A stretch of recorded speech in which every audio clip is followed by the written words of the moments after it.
বন্ধুরা, আজকে আপনাকে দেখাবো মরা মুরগির বার্গার রেসিপি। মাত্র 100 টাকা খরচ করে কি করে ফাস্ট ফাস্টটা সুস্বাদু বার্গার বানাতে হয় তাই আজকে আপনাকে দেখাবো। প্রথমে মরা মুরগিটা ছোট ছোট ছোট ছোট কুচি কুচি কুচি কুচি করে কাইটে সুন্দরভাবে এক জায়গায় গুছাই। যেহেতু মুরগিটা মরা সেহেতু এই মুরগি কিনতে আমাকে 1 টাকাও লাগেনি, একদম জিরো।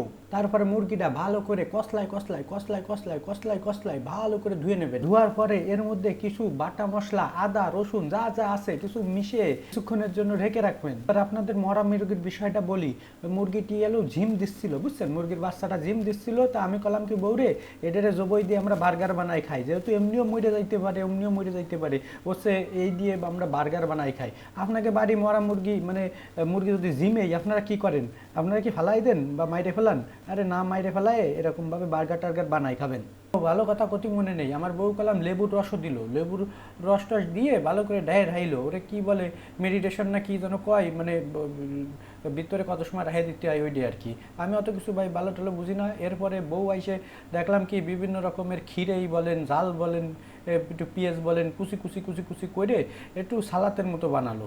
এটা দেখতে পেলাম আসলে হ্যাভি সুন্দর লাগছিল। আপনারা দেখেন, মানে গ্রিন সবুজ কত সুন্দর যে লাগতো। এরপরে বউ দেখলাম যে তাওয়াটা আগুনের ঘরে দিয়ে দিল, দিয়ে আগুন জ্বালাই দিল। তাওয়াটা গরম হয়ে গেলি ওর মধ্যে কতখানি তেল দিয়ে দিল। আসলে ভিডিও দেখতে দেখতে আমার বউটা তেল দিয়ে ফেলাইছে বেশি। তেলটা গরম হলি ওই ম্যাগিনেট করা গোস্ত, ম্যাগিনেট না কি যেন কয়, সেই গোস্তটুকু আবার দেখলাম তাওয়ার মধ্যে দিয়ে ভালো করে বাইজে নিচ্ছে। সুন্দরভাবে সুন্দরভাবে বাইজে দেখেন। আর আমার মোবাইলে খালি তেল ছিটে ছিটে উঠছিল। আমার দামি আইফোন এ যদি নষ্ট হয়ে যায় আর আমি বারবার মুছতিলাম, বুঝছেন। পরে অল্প একটু সময় ডায়ে দিল, দেখলাম যে গোস্ত ডায়ে দিলি একটু ভালো সিদ্ধ হলো। এরপরে আমার বউ আবার ভুলে গেছে সব লবণ টবণ দিতে। এরপরে আবার ওই ভাজা মাংসের মধ্যে লবণ হলুদ একটু দিয়ে তারপরে পরবর্তীতে দিছে। প্রথমে ভুলে গেল, বুঝছেন। শুধু ভাজেন আর বাজে, শুধু বাজে আর বাজে, খালি নড়াচড়া নড়াচড়া, আর কোনো কাজ নেই, শুধু নড়াচড়া করতেছে যাতে গোশটা লাগে না যায়। এবার ভালো করে ভাজা হলি সেই গোশটা আবার উঠেই রাখলাম।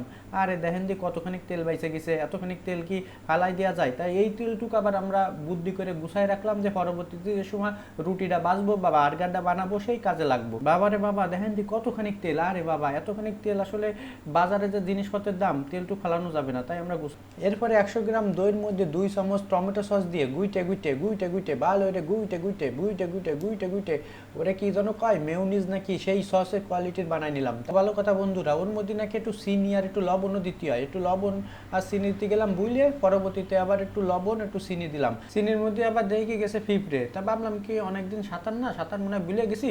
তা ভাবলাম যে এই ফিফড়ে খালি মনে হয় আবার সাঁতারটি শিখতে পারবো। এইবার যে গোশ খাওয়া ছিল সেই গোশ এবং বিভিন্ন রকম সালাদ এবং ওই যে যে মেয়োনিজ বানাইছিলাম ওইটা 3টে ভালো করে মিশালাম। এরপরে সেইটা মিশেতে মিশেতে মিশেতে মিশেতে মিশেতে মিশেতে যখন একটা সুন্দর একটা মিশামিশির ভাব হলো, তখন ওইটা আমরা বার্গারের মধ্যে দিয়ে বার্গার বানানোর চেষ্টা করব। এরপরে আমার বউ যে ওই যে 5 টাকা করে যে রুটি আনিলাম সেই রুটিগুলো দেখলাম আবার তাওয়ার পরে দিয়ে হালকা তেল দিয়ে সুন্দরভাবে ভাজ দিছে। বার্গারগুলো যখন একটু লাইটে লাইটে ভাব হলো, যখন একটু মানে পুরা পুরা হালকা হালকা একটা কালার আসলো, তখন ওই বার্গারের মধ্যে আর একটু যে ওই যে আগের যে তেল ছিল, যে তেল রেখে দিলাম, ওই যে তেল বাইসে গেল মনে নেই, সেই তেল হালকা দিয়ে আবার একটু ভালো করে বাইজে নিল। মানে একদম মানে একটু কালার আসা আসা ভাব, মানে সুন্দর একটা কালার এবং সেন্ট আসছিল। হ্যাঁ, এবারে ওই রুটির মধ্যে দিয়ে দিল একটু সস, সস দিয়ে দেন সুন্দরভাবে চারি সাইডে একটু মাহাই টাহাই নিল। এরপরে যে ওই যে আমরা যে গোশ দিয়ে সালাদ দিয়ে যে ওই যে মেয়োনিজ দিয়ে যে একটা জিনিস বানাইলাম তার একটু একটু মাঝখানে মাঝখানে উঠোই দিল, উঠোই দিয়ে আরেকটা দিয়ে দিল ডায়ে, ডায়ে দিয়ে এইবার সুন্দরভাবে একটা বাজা দিল। মানে বাজাটায় যে কি ঘিরান উঠছিল, মানে আপনারা যদি না খান তাহলে বুঝবেন না, এত সুন্দর ঘিরান উঠছিল। এবার 2-3 মিনিট আবার সুন্দরভাবে ভাজলো, মানে ভাইজে বুঝে সব একাকার, মানে এত সুন্দর ঘিরান সব, মানে আমার তো এখনই খাইয়ে ফেলাতে ইচ্ছা হচ্ছিল, কিন্তু কিছু করার নেই। আমার বউ একসাথে খাতি দেবে, সবাইরে একসাথে দেবে, 5 জনের জন্য ফাঁসকান বানাইছে তার খাতি পারলাম না। এরপরে ওর পরে একটু সস দিয়ে দিল, সস দিয়ে সুন্দরভাবে রেডি।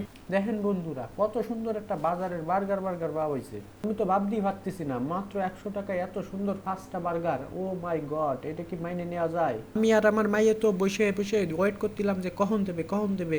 আমি বউরে কলাম যে তাড়াতাড়ি দাও, আমাকে তাড়াতাড়ি দাও, খাতি দাও। এসে আমার বউ সেই বার্গার নিয়ে হাজির হলো। আমরা খুবই খুশি হলাম, আমার শোনাও অনেক খুশি। সস দিয়ে মাহাই মাহাই খাতি যে কি টেস্ট লাগছিল, মাহাই মাহাই যে এত টেস্ট লাগছিল আপনাকে কি রে কব, মানে এত স্বাদ। আগে পরে এত স্বাদ লাগে কে রে, এত টেস্ট টেস্ট লাগে ক্যারে, আরে মজা, আরে মজা, এত টাকা দিয়ে মানুষ বাজার দিয়ে কেন খায়? এরকম অল্প টাকা খরচ করে তো বহুত ভালো সুস্বাদু বার্গার খাইতে পারে।